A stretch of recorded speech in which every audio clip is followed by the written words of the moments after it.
everybody, and welcome to Listen, a podcast that revolves around these two guys and their ideas and opinions. Because, bitch, we love the spotlight. I'm Dan. And I'm Jimmy. What are you laughing about? I don't know. It's like, when you're in school or, Bible study, and you're not supposed to laugh. Bible study. I don't know. Everybody says church, and it's the first thing that popped in my mind. Not that I go to church, but nothing wrong with it. Oh my god. Because you kept doing like two, oh. So then I'm like, okay, he's going. No, he's not. There he goes. It's called radio experience. Look it up. I don't know. I went to school for that. Well, not radio, but I took a journaling class. A journalist. Well, I took an audiovisuals class when I was in school. Excuse me. I'm dead silence, bitch. Well, oh, god damn it. I can't talk. It's what you will hear when people hear your jokes. I was so badly delivered. I'm sorry. I take it back. Dead silence on me. Yeah. Oh, that was painful. I'm sorry. If you could have just a few seconds back, I would give them to you. But yeah, this is more or less what you're going to be listening to in this podcast. It's messy, but it's got potential. So much. Yeah. It's like, a baby drag queen. Yeah, totally. Right? Like discovering her brand. Yeah. And what this drag queen is about. Yeah. I don't know if we can say these people's names, but it's like the queen that came out of the box. Yeah. Her evolution. Yeah. To now. I think you can say it. Right? Shangela? Shangela, yeah. Right? It's not a secret. I'm so... It's not a secret. I'm like, will we get in trouble for saying people's names? Shangela, the secret drag queen. Shh. That's Alyssa Edwards, but always and forever. That was pretty good. Yeah, this podcast is probably not going to be about drag queens. No. But it's definitely the same journey because we're discovering our brand and what we're all about. But we're going to start with us. Because, we're just sitting here, two guys that really love a spotlight. Like, if you could see Jimmy right now, he's just like, while I was saying spotlight, he was like fixing his hair. Well, the thing is, I was coming over here and I was like, oh,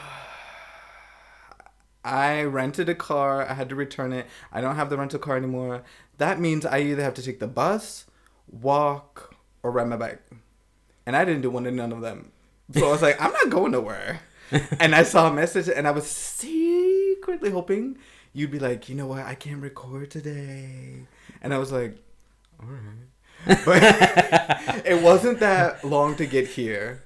And now I'm here, but my hair's messed up. So Yeah. trying to fix it. At the mention of the spotlight, you're like, okay, where is it? Where is it? Exactly. Oh my god. Right. So, how we got here? This has been an idea that we have for quite a while. That is correct. It's all started with a group of friends that we had. We were about 8.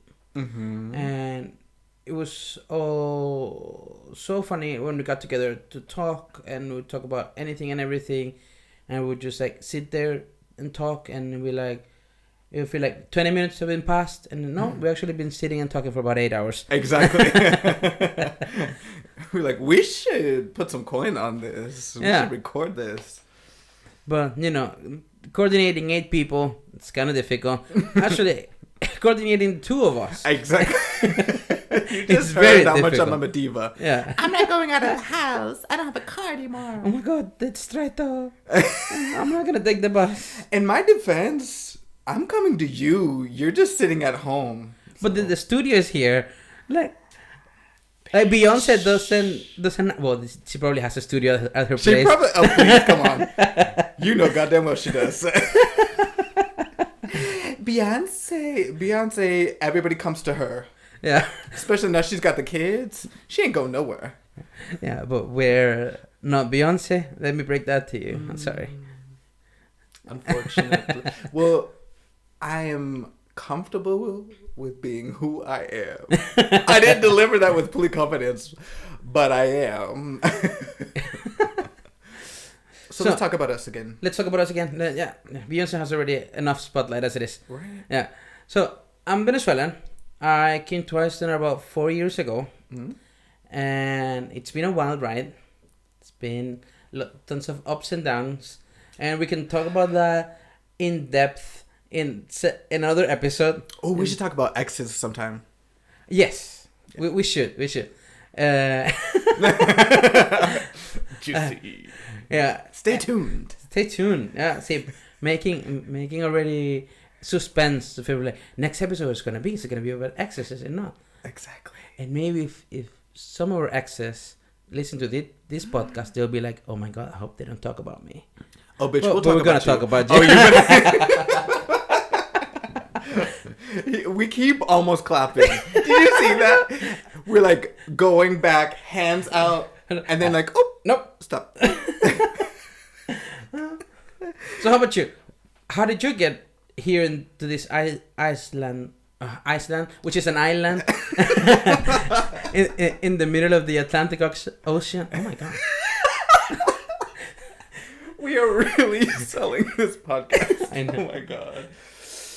It's like only people can hear us. They can't see how ridiculous we are. No. So then it's even more ridiculous. Yeah. Okay, so how I got here. I am half Icelandic, half American. And I decided to move here. It's almost 8 years. It is 8 years ago. Wow. And yeah, I moved here and got to know another side of myself, I guess. Another what? Another side to myself. I tuned out there for a second. You know, I can see it in your face. You were like,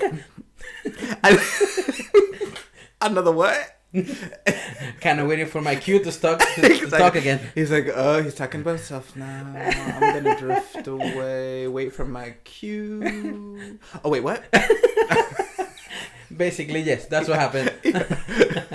Oh my god, this is off to a great start. Oh, like always.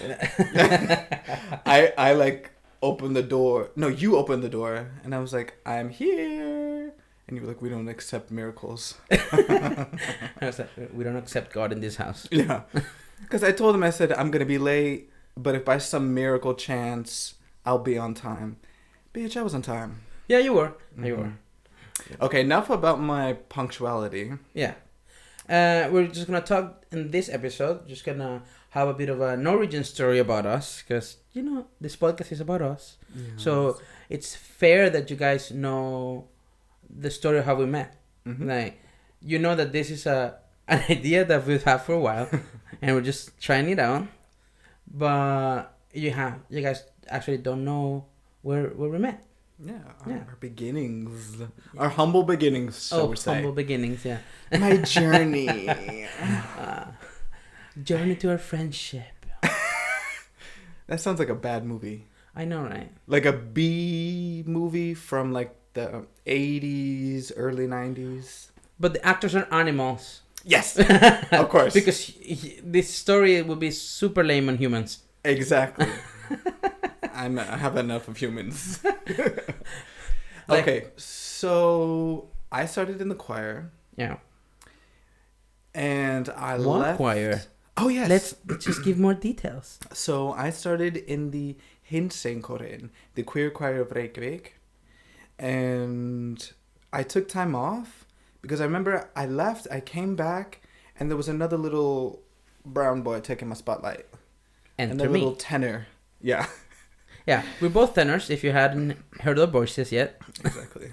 I'm the better one, obviously. Debatable. When we get a real following, we'll have a sing-off. No, we won't. But yeah, maybe if we do 100 episodes, we'll do a live episode where we sing off key. Yeah. Like, see who sings on key the most. Exactly. Yeah. Bitch, I'm kind of up for that. Yeah. Because I want to see if I need to improve myself or not, which you can always improve oneself. Yeah, but to get up on this level, it's gonna take a while. God. You know what? Anyway, we were in the choir. Yeah.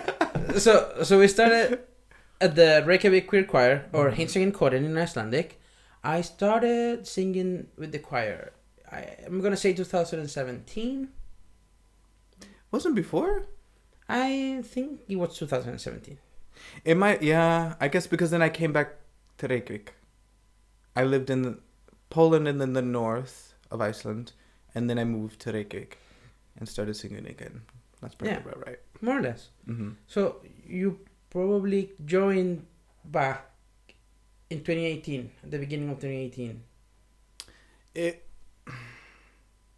Yes, because I came in, I saw you guys in a concert first, and then I started again. That's right. Because I started in the fall, mm-hmm. and I did the Christmas concert. Mm-hmm. And then I guess you started in January. That's right. Like around that time. So when I started school. What a mistake. I was in... And that was when we were doing so many extra shows. Like, I left, and we were like... we're a very strong choir. Yeah. And then doing a few extra gigs. And then when I came back, there were like 20 extra gigs before the concert. Oh my God, yes. There was like... There were several gigs where we just like... sing. I remember we once sung outside with the wind and everything. Oh my God. And I totally lost my voice days before the Christmas concert of that year.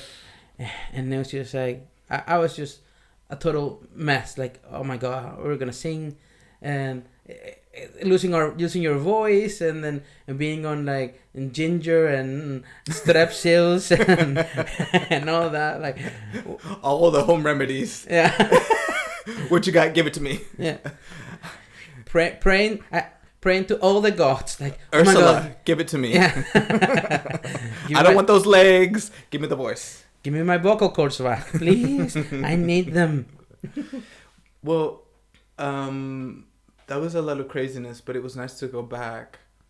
But that's the thing with I think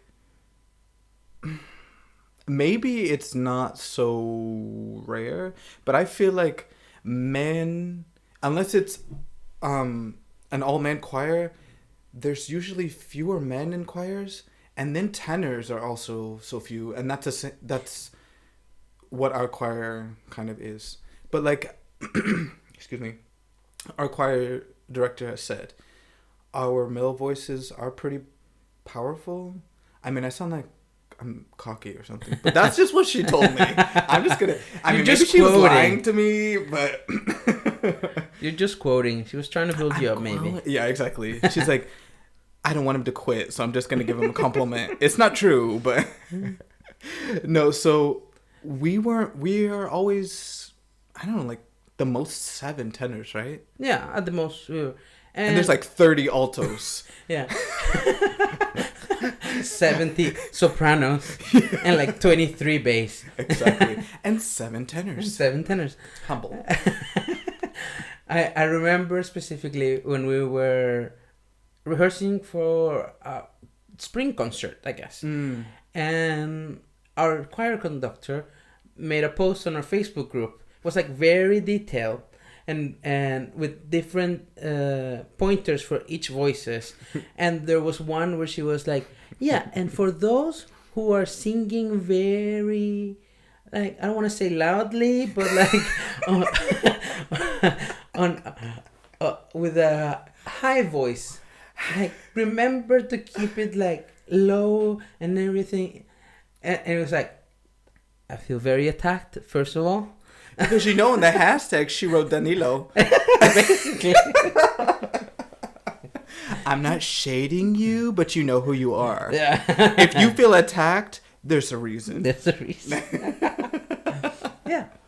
But I'm gonna be honest, like when you started in the choir again, I just had no opinions about you. I was just like, yeah, someone else.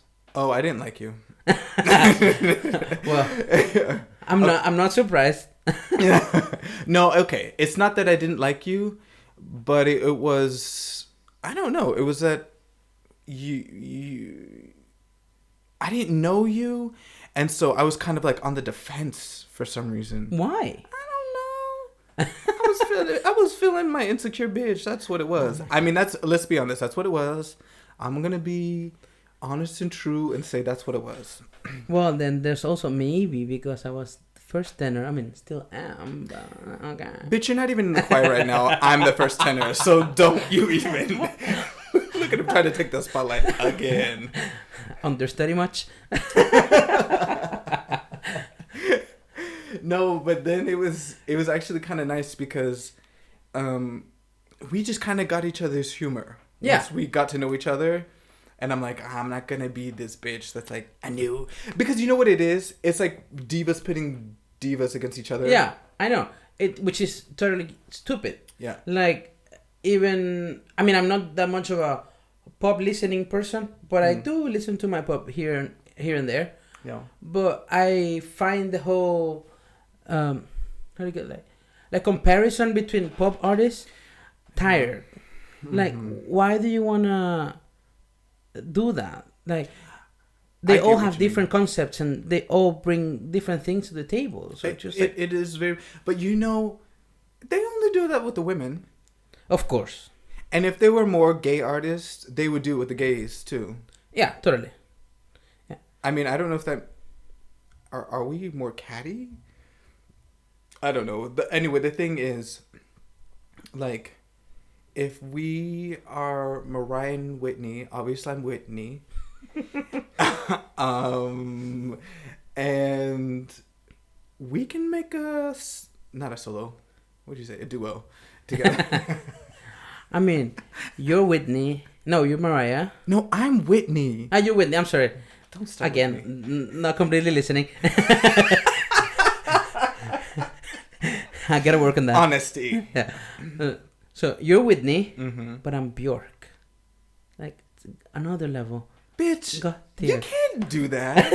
If I just said I'm Whitney and you're Mariah, you can't come in and say, you're Whitney and I'm Bjork. Also, we started this stream of consciousness talking about how horrible it is to pit pop artists against one another. And here we are. So Whitney gets Bjork. So who would win?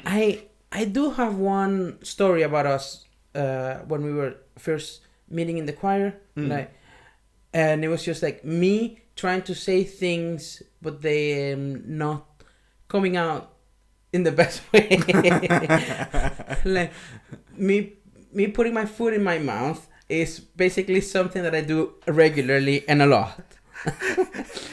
So I remember, it's a characteristic. Yeah, I remember we were once rehearsing.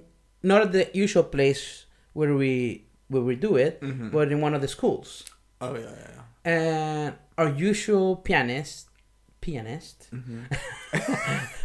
do you think about? Yeah, was there, and I remember you like totally fangirling about how talented this guy was, which is true. This guy was very talented, and you mentioned that to me, and I wanted to tell you so that you were also talented in your own way, but I remember saying like, it's okay, you'll find your own talent one day. And I was like, oh. And then you were like, bitch. It was like, oh, we going there? What do you mean I'll find my talent? I am the talent. I mean, I totally get why you didn't like me in the first place, because I would say things like this. But you know, that's the thing. Then we started throwing shade at each other. We got each other's humor. It was really nice and really fun, right? Yeah. And then because there were so few tenors, the choir signed up for the... It's not a choir competition. What did you say? It's like a choir retreat sort of thing? Yeah, I would say it's like a choir meetup or something. Like, yeah. There's like a bunch of choirs from Europe and America, I would guess. Yeah, they can come over. Yeah, there were some choirs from America. Yeah, so it's an event called Various Voices, and 2018 was set in Munich. Yeah, it was 2018. Yeah. So we did the whole practicing for a normal semester, Christmas and spring, and then we're also doing extra stuff for various voices, and it ended up mean the two of us, Yeah. the two only tenors, going there. And that was a bit brutal at that moment because during the concert that spring, there were 7 of us. Yeah. Excuse me. And then when we were talking about going to Munich, we dropped down to 4. Yeah. And then one person dropped out and another person dropped out. And it was the 2 of us. And I remember looking at you being like, oh, fuck, are we going to do this? I mean, I was initially not going to go because back then... I didn't know that. Yeah, but wait. Back then, I was still on the verge of not knowing if I was still going to be here in this country because my current job was about to end and I hadn't found a new job so I could keep my visa. So traveling while being in that immigration limbo was not the best. Yeah. But I had help with the choir a lot and, through graphic design and all that. And they let me borrow the money to sign up for various voices. So I just had to pay for my own... yeah. I want to say gisting. Gisting, yeah. I had the same thing in my mind. And I don't know if I should say this, though. What? But I mean, it's been 2 years. I don't know if I should say this. I mean, we were only 2 choirs. There's that post that they put on the Instagram that said, these are our tenors. If they ever went on strike or something, we're in trouble. Or if anybody should get paid, they should get paid or something like that. Yeah. But I mean, I at that point, I totally found it like too much. Like coming from Venezuela, it's just like, oh my god, this is too much. It's almost pressure. Yeah. But it turned out to be like a really great experience. It like was just meeting people that had the same singing interest, and they were so talented. And also, there's so many talented choirs there. Yeah, so many. And also, it was a great opportunity for us to get along better and like get to know each other and kind of like start a friendship, a relationship, because we were the only 2 tenors. So oh my god! like, remember the breakfast? Yeah. When we were talking about one of the exes. Yeah. that was probably the point for me where our relationship started. Yeah. Because I don't know why, but we were like, okay, let's meet for breakfast, and we just got some breakfast like close to the hotel where the entire choir was meeting. I don't know if it was like before or after a practice, because we had one practice around 7 a.m. was ungodly. but I think it was after. Yeah. But that's totally not relevant. But we went for coffee and food. And we sat outside because it was May. It was nice out there. It was so good weather. It was such good weather. And I remember getting a coffee. And the second I sit there, like the second, like I had just paid for the coffee. Like I just put it on the table and I spilled it everywhere. And I was just like, oh, this is such a mess. And then the girls that were running the coffee shop were just like, oh my god, why so early? I don't get paid enough. Exactly. But I will say they were nice. They were and they made us. They made you another one. I didn't spill my coffee. No. So. But they were nice. And I think that was the point where we actually got to know each other a little bit better, because we talked more, and I think like our guards were down, and we were not talking in a more professional way. I mean, exactly. And if somebody spills some shit and you see how they like fumble around And oh, they're human. They're human. And we laughed about it. And so, because I knew if you spilled it, and one, if you were being rude to the people about getting another coffee, which you weren't, then I was like, okay, that bitch in my tea. Or if you would have spilled it and been like too embarrassed, then it would have been like, oh, maybe our humors don't match on the same level. But then when we both kind of laughed about it, and then I poked fun at you, I threw some shade, and you laughed, I was like, okay, we cool. Yeah. And I also remember a point when we were doing one of the 3 performances that we were there on that during that time, because it was an event that spanned for 5 days, various voices. So we had one, and we were in line to go to the stage, and I remember like telling you like, step your pussy up, and and you were like the reply you gave me was just like, okay bitch. Like, okay, I'm not messing with this guy exactly. Because I think people can see me, and if they haven't seen that side of me, then they think I'm maybe kind of more shy and a little bit more meek or something. But then if you open that can of worms, bitch, I'm gonna go fishing. Yeah. You better believe it. It was totally open there. Yeah. But that was fun, and then we when we come back and during the rest of the time, we just have this banter that everybody else in the choir sometimes doesn't really understand. Oh my god! Because when we throw shade at one another, there I can feel like the other end, like of the altos, you'd be like, oh shit. Exactly. Oh my god.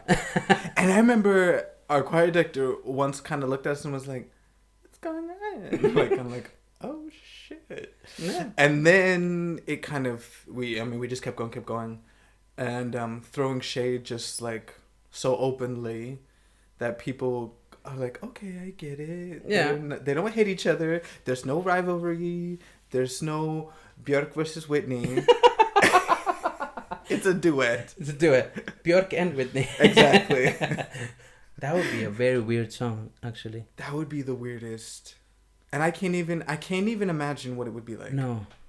Because it's like 2 different worlds. Yeah. Which is the beauty of it, though. Yeah.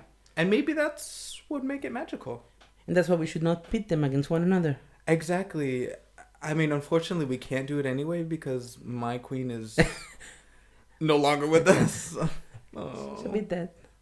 I'm sorry, what? She's a bit dead. Listen, bitch. I'll pick another one. I have plenty that I could. Yeah. And I think our dynamic just grew to a point that the summer of the following year, we got to do a song together. So we had to share the spotlight. So so this podcast is also, it comes from times of practicing in the choir, of sharing that spotlight. Exactly, being 2 little tenors having to stand in front of everybody and make mistakes in front of everybody and fix them. But it was also kind of nice because like it makes the dynamic, like you trust the other person. I think I would have, without that, I would have learned to trust you. But it was like, listen, you guys are either going to trust each other, you're not, and it's going to be good or it's going to be bad. And it was really good. Yeah. So, I mean, it would have taken longer if we hadn't that. For sure. And it was, like we even had fun with it because first we were just like, trying to sing it. But I remember there was one practice where we were just like, looked at one another and we started doing like the theatricals. Because I mean the song that we did there was Go West. And we were just like looking at our looking to one another and like holding hands and all of that. And everybody in the choir at that practice, they were just like, they couldn't stop laughing. Exactly. But some people also got tears. Yeah. So it was funny and touching. We delivered. Again. Yeah. And I remember during the Pride concert that year, Yeah. I got people to come up to me and they were asking, like, are you guys together? And I was like, no. No. We're good together, not that good. No. Actually, I remember Martin was like, who's this Danilo? Marching is your boyfriend? Yes. So yeah, but people were like, "Are you guys together?" No. Like, we're just artistic partners. Yeah, like Penn and Teller. Yeah. Like, when you said that, I almost didn't know who that was. For a second, I was like, I'll just say, yeah, I don't know who that is. Or who could? Who are some other? Howard Stern and what's her name? His woman. I don't know. I barely know who Howard Stern is. I saw like a biopic of him way back when. Yeah. And you know, the funny thing is, I was like, he is so raunchy and so whatever, but he's also kind of deep sometimes. Yeah. Anyway, it doesn't. Oh, Robin. Her name's Robin. Oh. Yeah. Anyway. Like the two Mythbusters, you know. Yeah. Adam and Jimi. Oh, I had a crush on the Mythbusters. Mythbusters. Which one? Kind of the both of them, to be honest. I was like, I remember watching them and I was like, I found it interesting. Like they were like testing these things. But then I thought like, their intelligence is cute and they have some humor. But especially the bald one. Aren't they both bald? One? They're both very... Not the redheaded one. The other one. The one with the mustache or the one without the mustache? One with the mustache. Oh. It's Jamie. Jamie, okay. Yes. I mean, they both have mustache. I was gonna say, don't they have both mustaches too? Like, they both have. But okay. I was just looking at it on the internet to see like, yeah. Okay, one characteristic, like one would use a beret. Yes, for the beret, part, and the other one wouldn't. Yes, the beret. The beret Which, one. by the way, I love that you said. I was just looking at the internet. Yes. I looked at the internet. Let's go check the Facebook. Yeah. But my bisexual ass had a crush on Carrie Byron and Tori. Oh, wait, the girls that were in there. There was one girl and then another boy. Yeah, she was super cute. Yeah. Carrie Byron. It's just like red hair. This red hair. And then she had like a super bright smile, right? Yeah. Yeah. And then Tori, like one of the other support Mythbusters. Yeah, I didn't know who that was. I think I dipped out before that. Yeah. But my bisexual ass had a crush on the both of them. Look at him. A greedy bitch on every level. You can't make me choose. Exactly. I'm going to get backlash. Be like, bisexual people are not greedy. I am though. So but you are greedy. No. How? I mean, I just want money. Actually, let's think about it. What did we say in the beginning of this podcast? Two people that want the spotlight. If you want the spotlight, you're greedy. But I'm willing to share it. Like, look, I'm sharing it with you now. Because you have to. Well, yes, I guess. Let's see. Like 10 episodes from now, and she's going to be like, sorry, Jimmy's not going to be here with us anymore. He died. Like, that bitch didn't want to take the bus. I don't know what happened. Yeah. Sorry. He just went to bed one night and just didn't woke up. I'm going to make my own podcast. Forget you. With my buzzy microphone. Oh my god. But yeah, so we developed this kind of like duo thing. Yes. And yeah, to a point where outsiders would just ask if we were together. And like, no, like we're just that good in our theatricality. Exactly. But it's very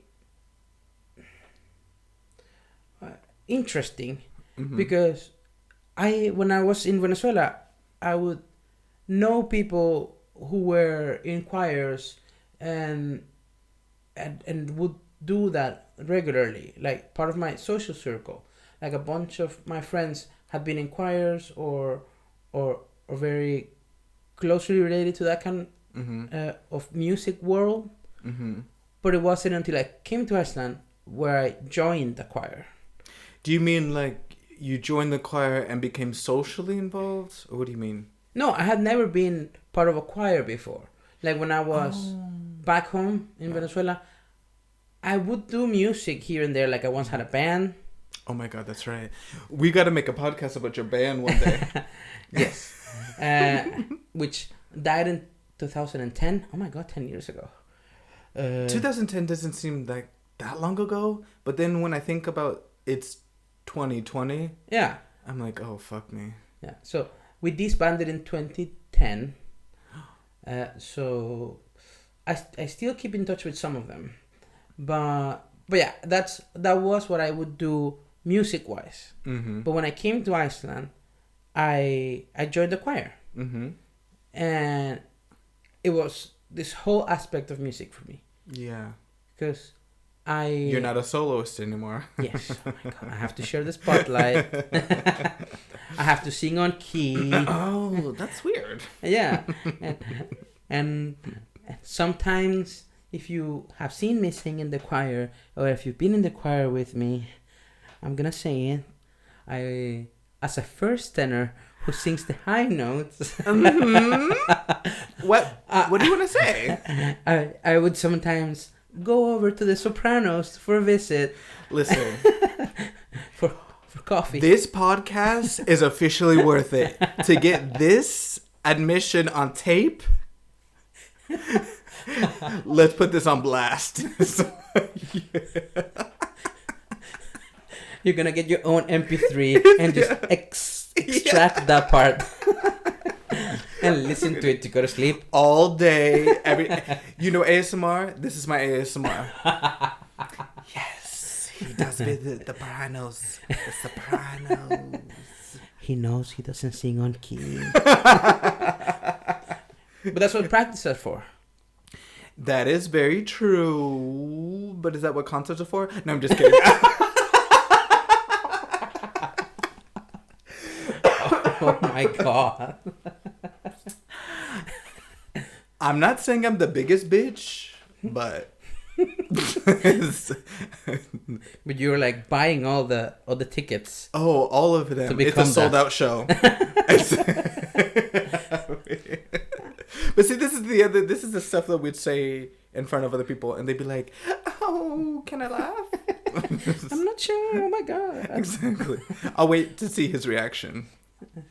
Yeah, but I really enjoyed that, and it's been kind of like a good way to like dust up music knowledge. Because I when I was in middle school or something, I would go to music lessons, like to learn how to read music. Mm-hmm. I mean, I'm still not an expert, but I can find my way, and that's because of doing it in the choir. Mm-hmm. So that's also nice, and also it was a good way in the beginning to improve my Icelandic, because when I joined in 2017, I spoke absolutely no Icelandic, and I remember the very first song on that semester was one of the Icelandic Þjóðlag. Yeah. Like one of those. Yeah, Icelandic typical songs. Yeah. And when we were in Munich, we had like at least 3. Yes, and they were all a cappella. Exactly. So if you messed up, people would notice. Oh, especially from the tenors. Yeah. Like, which one was it? Probably Jimi. Rewind the tape. Need I say more? But, I have to say, because when you say that, I think, okay, so there's 2 things I wanted to touch on, which was, I wanted to talk about the choir journey and ask you a question about voices and being queer. Yeah. But first, I wanted to begrudgingly Oh. give you a compliment. Like if you could see him, like his body is just like compressing within himself. Like he just doesn't want to do it. I'm thinking about jumping out the window right now. just forget I said this. No, but when I started, I was really surprised because you were already making jokes, and you were like, I was for sure you had been in Iceland a lot longer, because I could see that you were speaking Icelandic and you had a blend of English Icelandic, which is very understandable, and you had such personality, which I thought was amazing because for me, it was different. It was a whole different journey. We'll talk about that in another podcast. But you really like stood your ground. You had personality while speaking Icelandic, which I think says volumes. So I'm not saying anything at this point because I want to soak it all in. it won't happen again, so let's keep going. No. Like on the 100th episode, like you will compliment me again. Yeah. And be like, so this is the last episode, by the way. So if you're listening, if someone ever listens to this, like we have on the 100th episode, we'll do a live show where we would sing. and Jimmy will publicly compliment me again. Oh, that'll be painful, but I might do it. We'll see. We'll see if we make it to 100. All right. We're like one episode in, and like, what are the fans gonna say? Who's singing? Are they gonna like more? But with singing, so because it's interesting for me to hear your journey. God, I really hate that word. I really do. And as it's coming out of mouth, I'm like, bleh. You could say your experience. My experience. I'm gonna go with it, but I'm not satisfied with it. Anyway. I mean, I understand. Journey sounds like it's been like strenuous and like epic and like yeah. someone is gonna do a Hallmark movie on me. Exactly.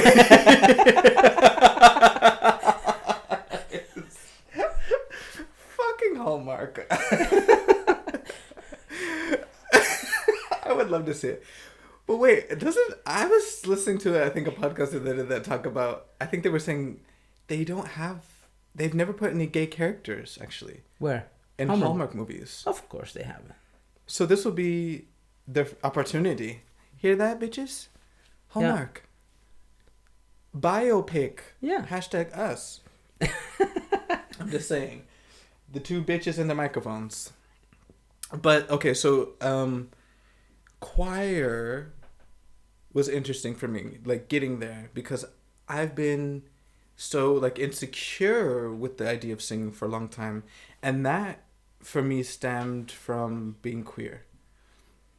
Because when I was in school, it was, oh my God, the atmosphere just got heavy. So when I was younger, my idea of singing in a high voice equated to me being more feminine.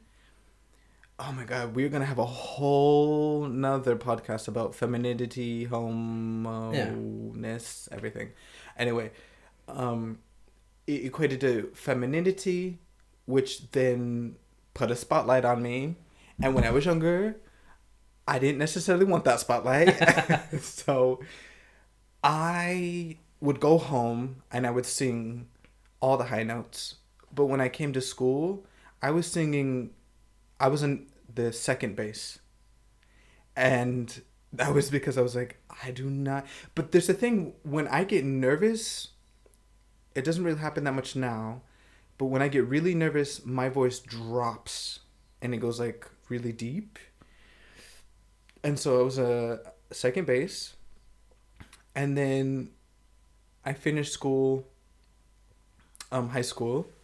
and was in some musicals and stuff like that, and a few choirs in high school.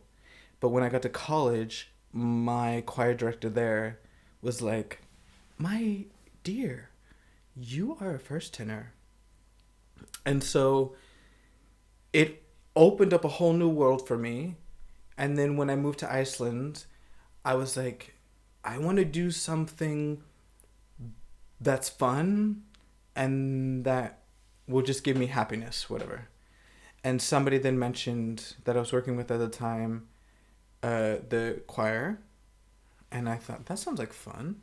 So I joined the choir. And it was also like this way for me to learn Icelandic and for me to kind of find my voice more. To be like more secure in myself.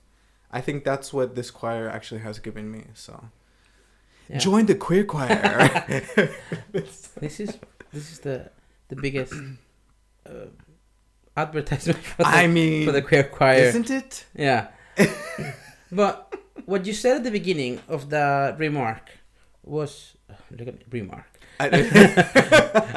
you said at the beginning there. Yes, Oprah. I relate to that very much, because when I was growing up, I would usually get like in school, like I wouldn't say made fun of, mm-hmm. but when it came to poke fun at people, mm-hmm. they would make fun of my tone of voice. Yeah. And when I was also growing up, I've never been so much of a pop listener, mm-hmm. like I tell you. Mm-hmm. Back then, I totally strayed away from that because that would seem that you were queer in any extent, in any way, shape, or form. Mm-hmm. So when I was a teenager, I went the other extreme. Like I went to like metal and all of that. Like the more dense and screamier and kind dark, of aggressive. Yeah, the better. Yeah. But that's a side of music that has its whole way. Its whole way. Oh my God! Its whole way of conveying emotion and of conveying things. Mm-hmm. And maybe back then, it was something that I was like, on one level relating to. Mm-hmm. As I grew older, my music taste started to get a bit more watered down, if I would say. Okay. And I started to revisit pop, and be like, maybe this was a good pop album. This is nice. And I started to appreciate. Would you? Because I don't think watered down is fair to say. I think it's maybe more eclectic. More eclectic. Yeah.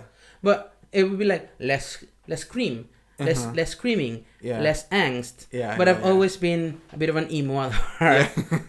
I mean, you are wearing black, and I don't know what symbol is it. It's a cube.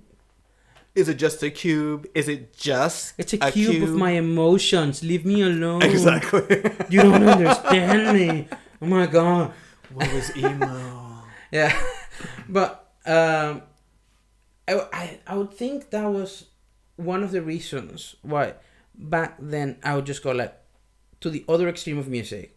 And when I discovered this whole music scene in my hometown, and I formed a band, they were all bands that were like rock bands, like heavy bands, were screaming and stuff. And my band, like the last band that I had, it turned out to be like a really nice experience, because it was a great creative outlet, and I would feel like my voice was very well utilized there, because I would just go high AF, and just use my tone of voice and my ability to reach some high notes to express what the band was trying to convey. And your power. Yeah. You've got a lot of power in your voice. Thank you very much. Oh, is that the second compliment I just did? Oh, Jesus, I You gotta guys be hear careful. that? So, and that band was really good. It was a really good experience, and I never felt at that point that my being queer or not, because back then in a Latin American country that was, you know, in a specific part of my country, a city was my home city is called Maracaibo, where the macho stereotype is a thing, it's alive and well, it's real. So when I was in that band, I never felt that this queer part or not would be any sort of a factor. Like it would just be like, you didn't feel that pressure necessarily. It was just like you felt like it fit the image or so. Yeah, no.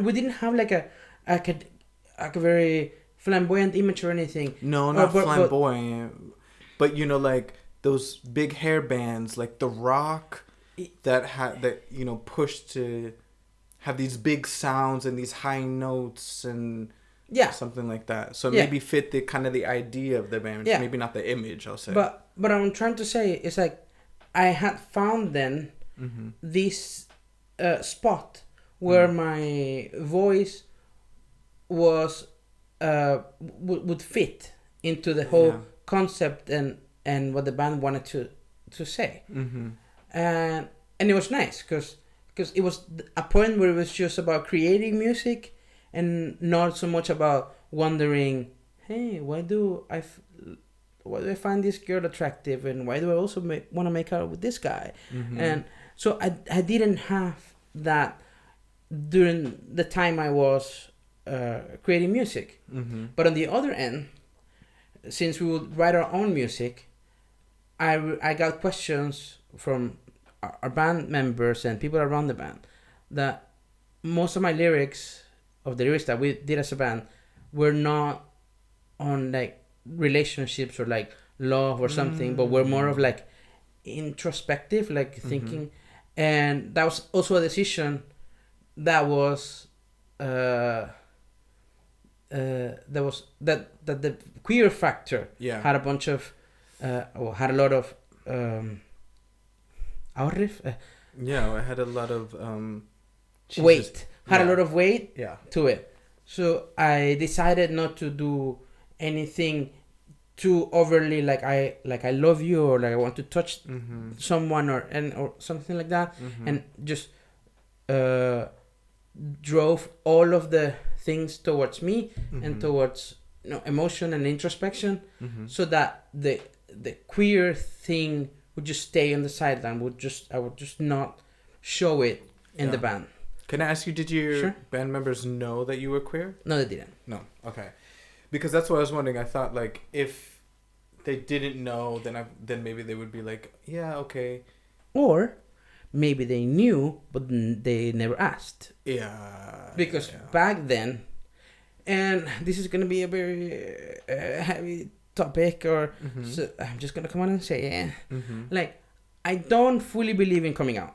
In the sense of like telling it to people. Like I only told my mom because I felt like she needed to hear it from me. Yeah. But and it was recently. I did it a year ago. Revelations. Oh my God. My goodness. Yeah. But I've always felt bisexual and identified as bisexual. And once I came to terms with that, I just ran with it. Yeah. But I knew that where I was living, it was not something that you could explore. Yeah. So I just like used other things to put it in the back burner for a bit. But I was always just like, yeah, I like this, I like that, and I have probably made like comments during the band and during my time in the band and in my group of friends that would like hint to it. But that was it. Yeah. You never came out and said like, this guy's hot, or no. No. But I was hoping for like an in-band romance story. Sadly, no. Okay. They were all back then like my brothers, so yeah, maybe it wouldn't have worked out. No. But I think it's kind of interesting when you say that you went for rock because it also was like admitting to that you like pop would also kind of reveal more of your queerness. Yeah, but that was a thing, that was a common thread in my hometown. Exactly. Like if you like pop, Yeah. then people would think that you may or may not be. Yeah, exactly. Well, that's the thing that it happened for me too. And I didn't hide it. I mean, I never said it, and I used to say no, but... Which, to be honest, now in my 33 going on 34, I feel like it's very stupid. Like the fact that you like pop, or you like rock, or you like death metal, or whatever, like doesn't define your queerness. It doesn't, but that's the thing about being young. Yeah. We're young and stupid, and also when you grow up, you're also kind of told to be this or that. And if you do like this or you do listen to this, that can mean that you are this or that. Yeah. Especially in like a hyper masculine environment. Yeah. Because my environment wasn't hyper masculine, but it was masculine. It was like masculine, feminine. And feminine means woman or gay. Masculine, I guess it did mean lesbians too. But it was men or lesbians. Because I was like, it just meant men. And then I was like, well, no, not necessarily. But I like pop music. And that was kind of one of the giveaways for some people. Because I was like buying Britney Spears stickers and Christina Aguilera stickers and like collecting them in my book or whatever. But I found... So my best friend liked rock music. And I was like, no, I would never listen to it. It's like too aggressive.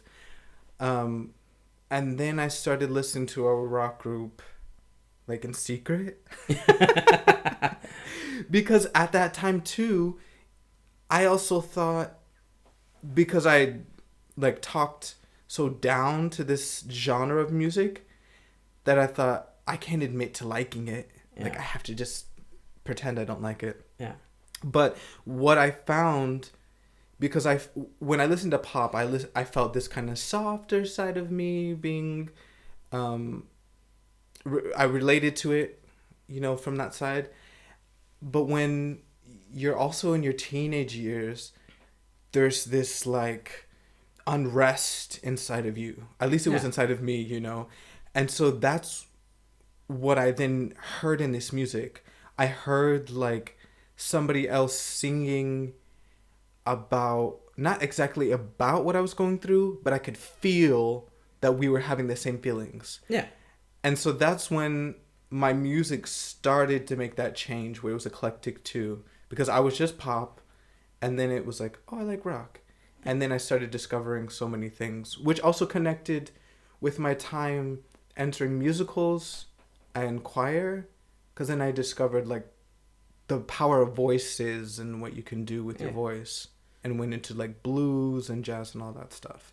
I mean, when I was a kid, like now that you're touching up on musicals and stuff like that. When I was a kid, I was for like 2 years in a elementary school that had a play at the end of the year.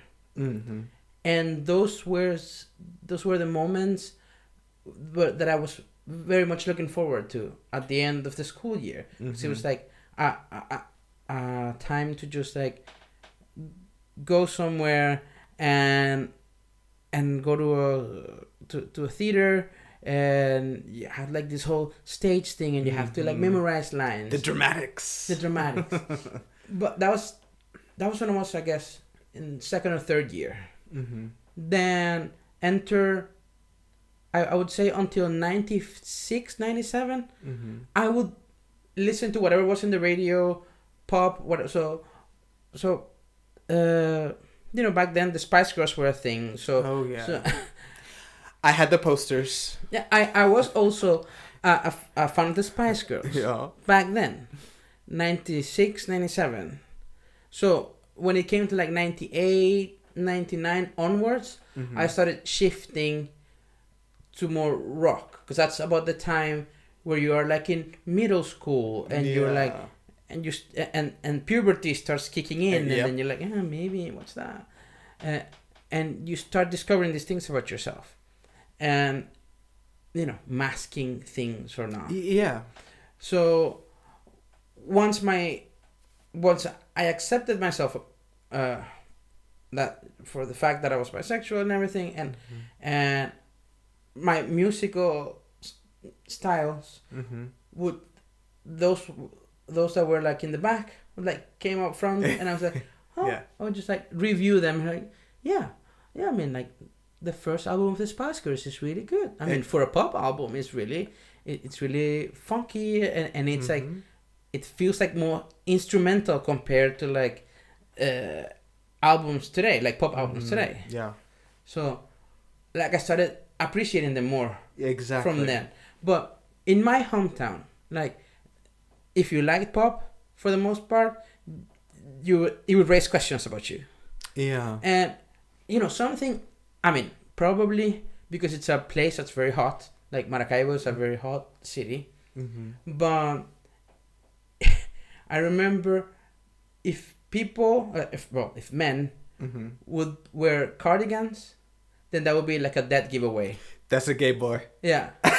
And or queer. Or queer. Yeah. And for the longest time, I just steered away from cardigans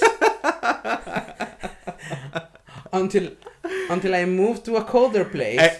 Ta-da! And now I can wear all of the cardigans. You can wear all of the cardigans, and you're gonna need to because the summer's cold. And that's not gonna mean anything. Exactly. But culturally, like the fact that piece of cloth, I hate that when I think about that. That piece of fabric that you put on yourself, like a sweater. It's a sweater with buttons. And they're fucking fabulous.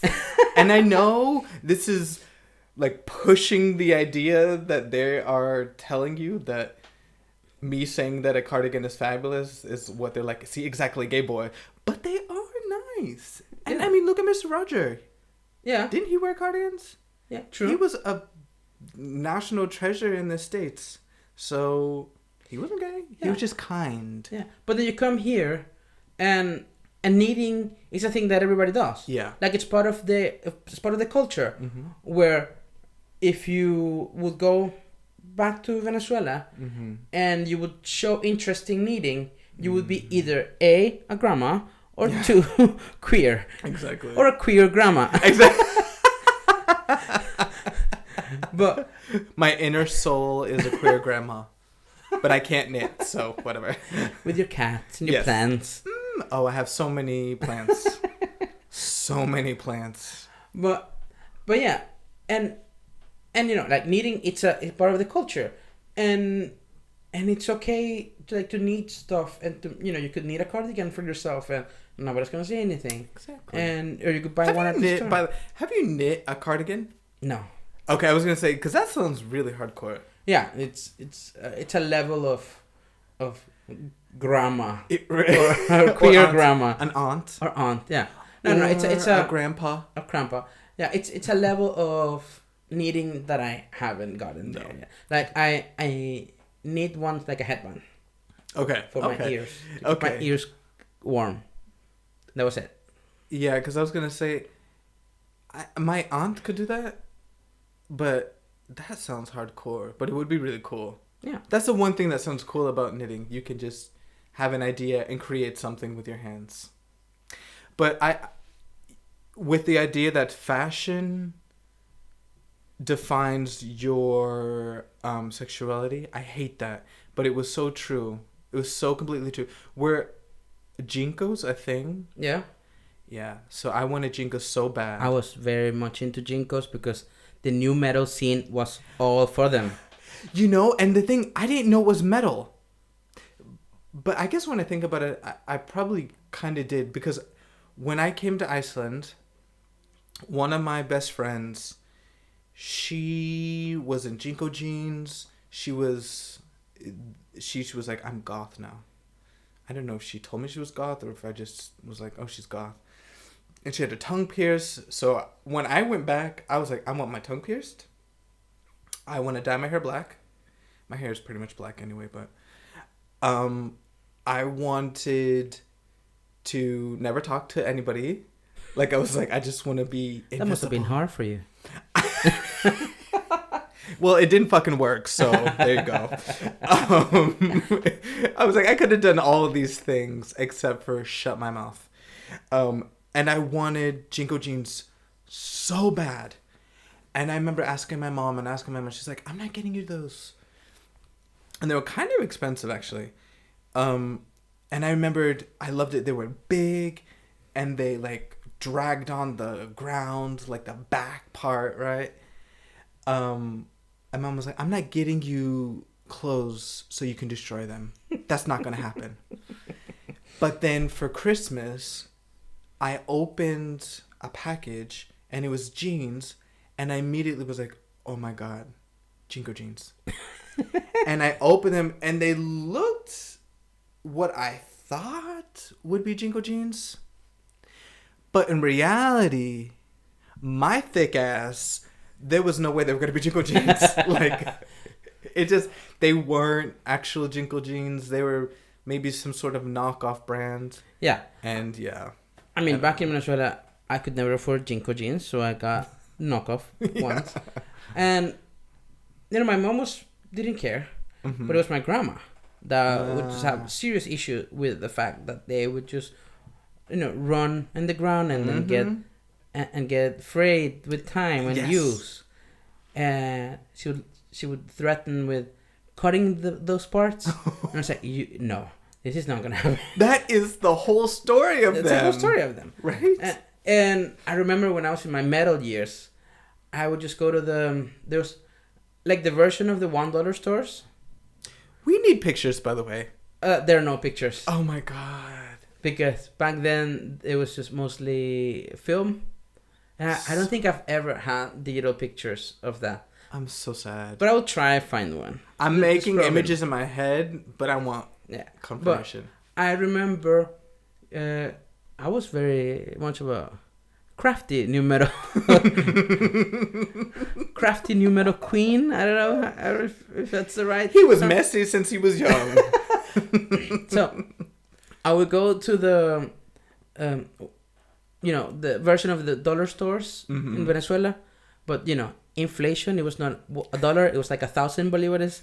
So but like Tiger here, these stores that sell things that you don't need but that you want to buy, and then you get up to the register and you're like, oh, this is only gonna cost me 1,000 kroner, and then you get up there and they're like, that's 15,000 kroner. I'm like, bitch, where? Yeah, but I remember, like, because the whole chains and everything, like were expensive to buy at the skate shops.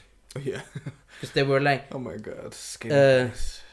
They were designer chains or whatever. I don't know.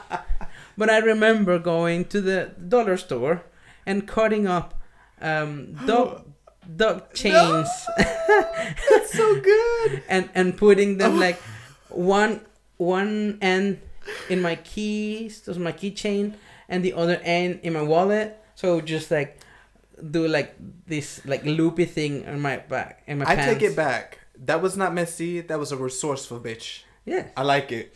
That is the way it should have been done. To quote one of the most important philosophers of our decade, Monique Hart. I approached the new metal life with glitter and Jesus. Oh my God. But yeah, I would do these things, and I'd be like, this is my new metal cred, like, accept me. yeah, exactly. Right? But going back to that, when I started the choir, it was also for me like a time to get connected to this country, because I don't know if you've noticed, but being an immigrant in this country, it's not a bad thing, but it comes with certain difficulty levels. So if you don't speak the language, your social circle Mm-hmm. will never grow past other immigrants. No, it won't. And for the most part, you're gonna have to work double to get ahead. And you I don't gotta mean work more than double. yeah, and I don't mean get ahead economically or anything, but socially. Exactly. Like to have people Like invite socially. you Yeah. to invite you for dinners or stuff Mm-hmm. in as an immigrant. Mm-hmm. It's easier if you know the language. It is. So being in the choir and having it my opportunity to learn the language, Mm-hmm. it was just amazing because it also got me to got me like a tip Mm-hmm. to apply for the job that I'm currently in. Yeah. And that's and there my Icelandic skills grew so much. Yes. And also I found out that I can do this thing. Like Mm-hmm. I'm currently at a kindergarten. I work at a Mm-hmm. kindergarten. And I was like, oh, kids, I don't know if I can do that.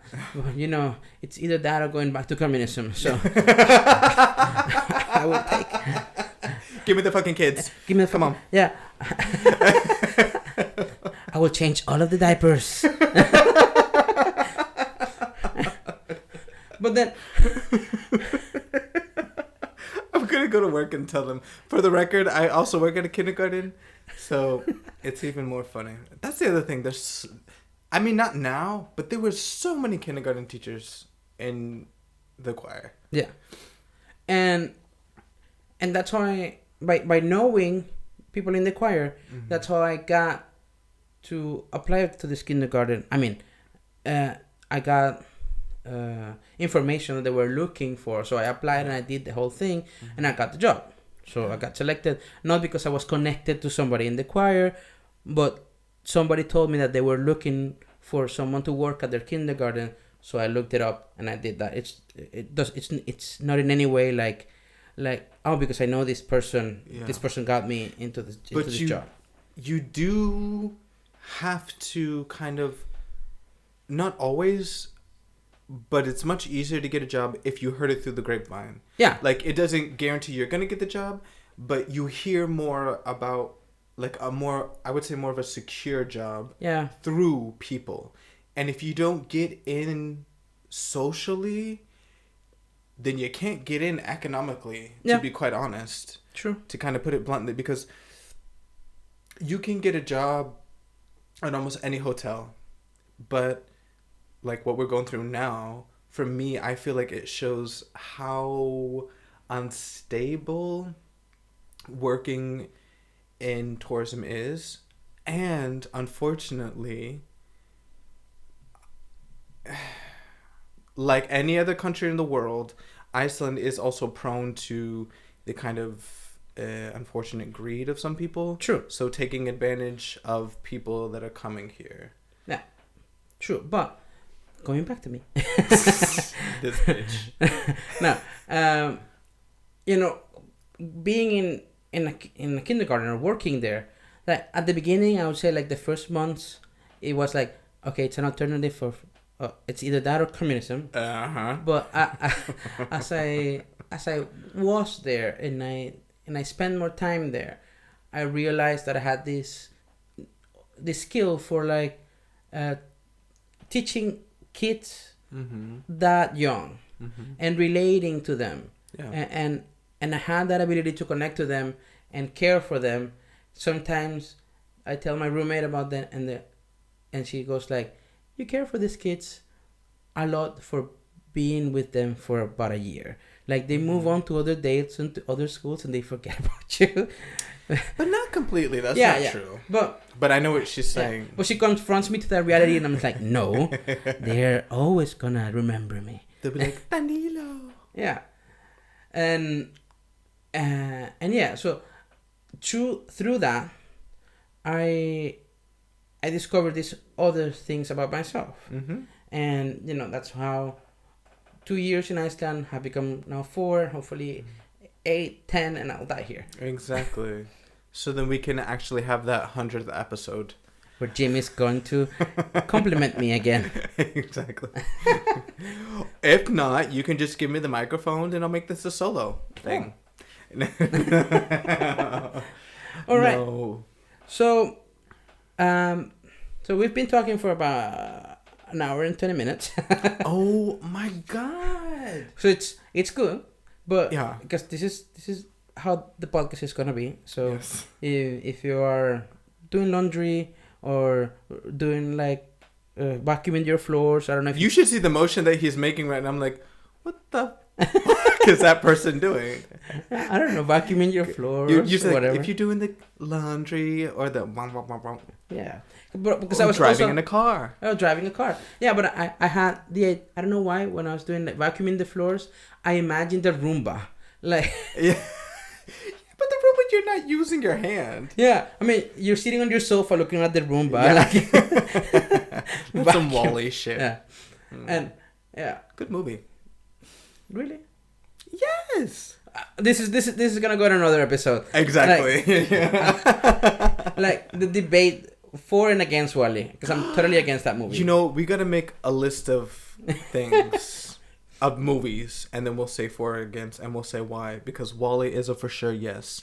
Because it's a current situation. All those scooters out there. I'm rolling my eyes so hard right now. But yeah, when we're saying bye. So this has been the very first episode of Listen, the podcast about two guys and their opinions and ideas, because son, we love the spotlight.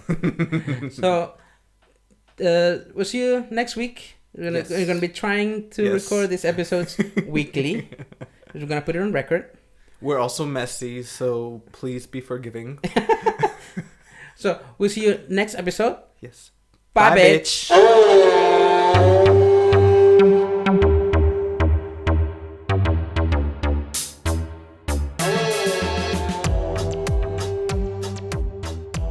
Thanks for tuning in for this messy episode of Listen. If you want to share the spotlight with us and tell us how you feel, follow us on Instagram, Twitter, and Facebook at lstnpod listenpod, or send us an email at lstnpod@gmail.com. Until then, bye bitch!